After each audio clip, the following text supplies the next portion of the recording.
Hızlıca, kolayca, hiç yorulmadan, sıkılmadan, vazgeçmeden kilo vermek ister misiniz? Evet dediğinizi duyar gibiyim. O zaman bu videomuz tam da sizler için. Bu videomuzda akşam yemeğinden sonra önereceğim 4 maddeyle hiç yorulmadan, bıkmadan, usanmadan çok kolaylıkla fazla kilolarınızdan kurtulacaksınız. O zaman ne yapıyorsunuz? YouTube'umuza abone oluyorsunuz ve sizler için çok özenerek hazırladığımız bu videolarımıza yorum yapıyorsunuz. Biz de sizin yorumlarınızı dikkate alarak yepyeni videolarda tekrar buluşmak üzere daha çok çalışıyoruz. O zaman haydi buyurun videomuza.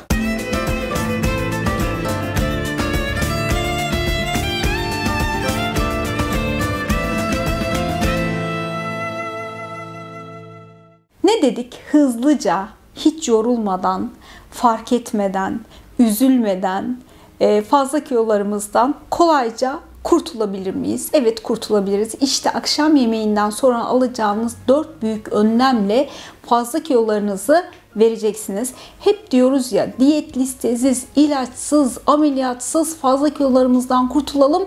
Evet, kurtulalım. Bunun için de yaşam tarzımızı değiştirmemiz gerekiyor. Yapılan araştırmalar bize gösteriyor ki akşam yemeği ve sonrasında yenilen yiyecekler en büyük kilo nedeni. Yani düşünebiliyor musunuz? Siz şöyle bir diyet yapıyorsunuz. İşte sabah 8'de bunu ye, öğlen bunu ye, ikindi bunu ye, akşam bunu ye. Sonra bu diyet listeleri bittikten sonra normal hayatınıza geri döndüğünüzde nasıl olsa 10-15 kilo verdik ya, işte akşam yemeğinden sonra, önce, sırasında kafamıza göre yersek tekrar kilo alabiliriz. O nedenle yaptığımız bir davranışı sürdürebilmek çok önemli. Burada da yapacağımız en önemli adım şu. Belki de ülkemiz geleneğini değiştirmemiz gereken en önemli adım şu: akşam yemeğini hafifleteceksiniz. Haftada mesela en az 2-3 gün akşam yemeğini atlamaya çalışın.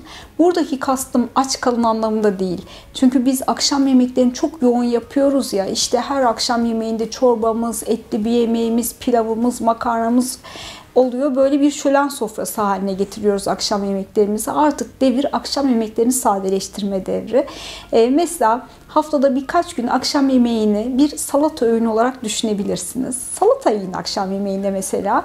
Tabi buradaki kastımız sadece maruldan oluşmuş bir salata değil.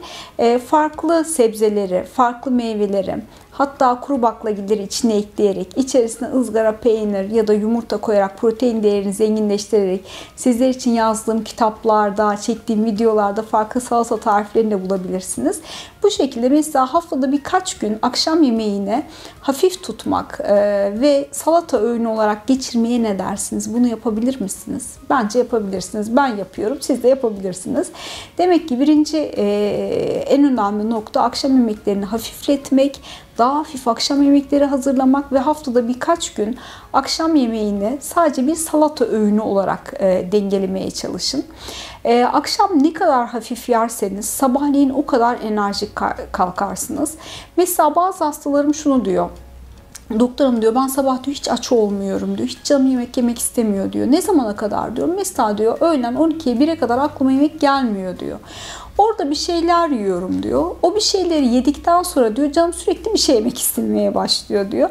Ve akşam eve geldiğimde kendimi gözüm dönmüş gibi buluyorum. Ve akşam böyle durmadan yiyorum. Yatana kadar yiyorum. Kendimi durduramıyorum. Bu durumda da sabahleyin çok yorgun, çok enerjisiz ve çok tok kalkıyorum. İşte sabah ne kadar tok kalkıyorsanız akşam o kadar kötü beslendiniz demektir. Kendinizi bir dinleyin bakalım. Siz ne yapıyorsunuz? Siz sabahları nasıl kalkıyorsunuz? Enerjik, güne böyle dört elle sarılarak kalkmak istiyorsanız sabah aç uyanacaksınız. Aç uyanmanın da yolu akşam yemeklerini hafifleteceksiniz. Demek ki birinci kuralımız akşam yemeğini hafifletiyoruz. İkincisi, bizim ülkecek belki de yaptığımız en büyük yanlışlardan biri bu. Akşam yemeğinden sonra çay, kahve faslı başlıyor. Bunların yanına küçük abur cuburlar girmeye başlıyor. Bu bazen kurabiye oluyor, bazen kuru meyveler olabiliyor ya da sadece meyve yiyoruz.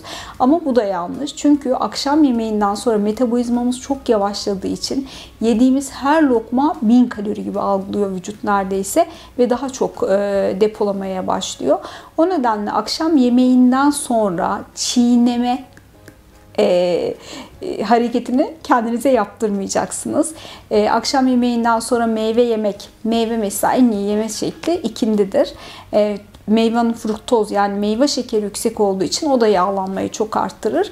Meyve hakkınızı öğlen ya da ikindi ara öğününüzde kullanabilirsiniz. Ama akşam yemeğinden sonra asla kuru meyve de olsa, yaş meyve de olsa, kurabiyeler, çayın yanına yapılan atıştırmalıklar bunlardan vazgeçeceksiniz. Kendinize demek ki akşam yemeğinden sonra çiğneme eylemi yaptırmayacaksınız.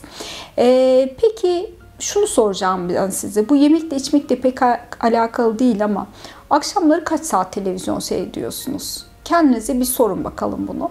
Yapılan araştırmalar günümüz insanının günde ortalama 5 saat televizyon seyrettiğini göstermiş. Siz günde kaç saat televizyon seyrediyorsunuz? Bir ona bir bakın diyorum şu anda.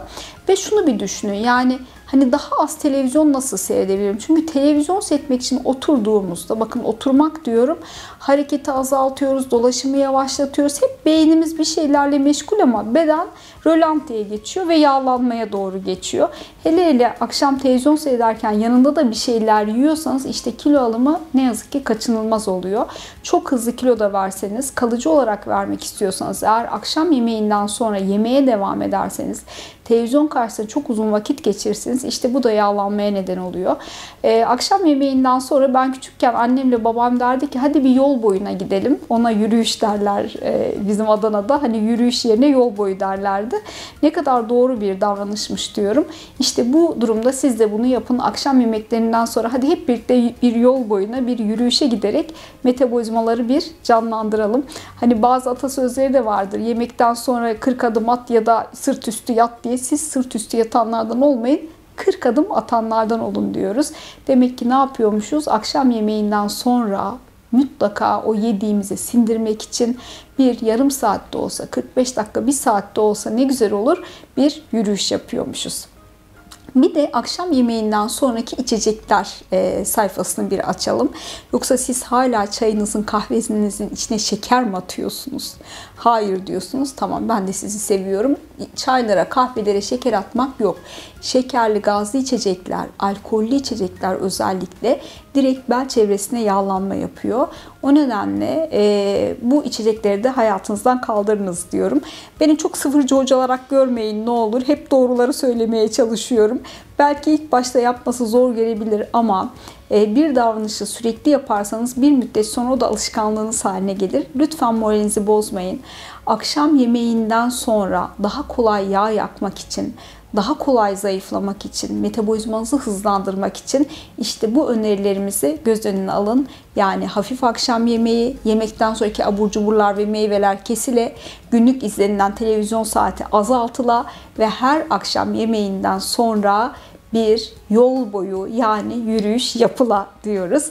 Bu videomuzda sizler için çekiyoruz. Umarım önerilerimize dikkat alırsınız ve yaparsınız ve YouTube'umuza da abone olursunuz. Yorumlarınızı da yaparsınız. Biz de yepyeni videolarda yine birlikte olmak için en iyi bilgileri, en doğru bilgileri sizlerle paylaşmaya devam ederiz.